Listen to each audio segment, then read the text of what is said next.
बिस्मिल्लाहिर्रहमानिर्रहीम। अस्सलामु अलैकुम रहमतुल्लाहि वबरकातुहू। नॉलेज ऑफ कुरान हदीस के चाहने वालों, आपका मेज़बान हाफिज़ आतिफ़ हुसैन आपकी खिदमत में हाजिर है।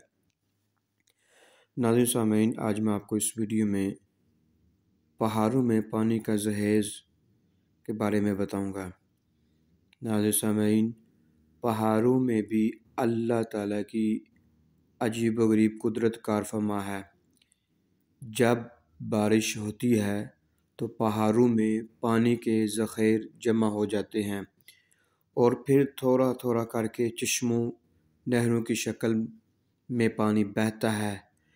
इस तरह ज़मीन के दूर दराज के मकामात तक को सैराब करता है।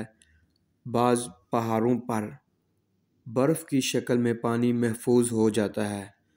नाज़रीन सामीन, जो सूरज की गर्मी से बक़दर ज़रूरत थोड़ा थोड़ा पिघल कर नदियों, नालियों और नहरों में जाकर पानी वगैरह को सैलाब करता है।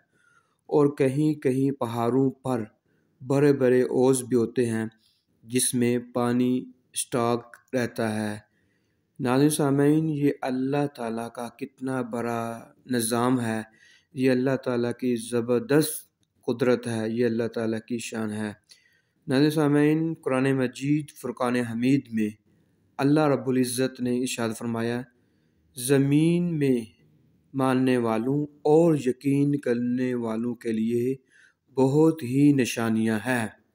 नाज़रीन सामीन, अगर आपको वीडियो अच्छी लगी आप लाइक कीजिए, शेयर कीजिए और मेरे चैनल को सब्सक्राइब कीजिए। इसके साथ अपने मेज़बान हाफिज़ आतिफ़ हुसैन को इजाज़त दीजिए। अल्लाह हाफ़िज़ फ़ी अमानिल्लाह। अस्सलामु अलैकुम रहमतुल्लाहि व बरकातुहू।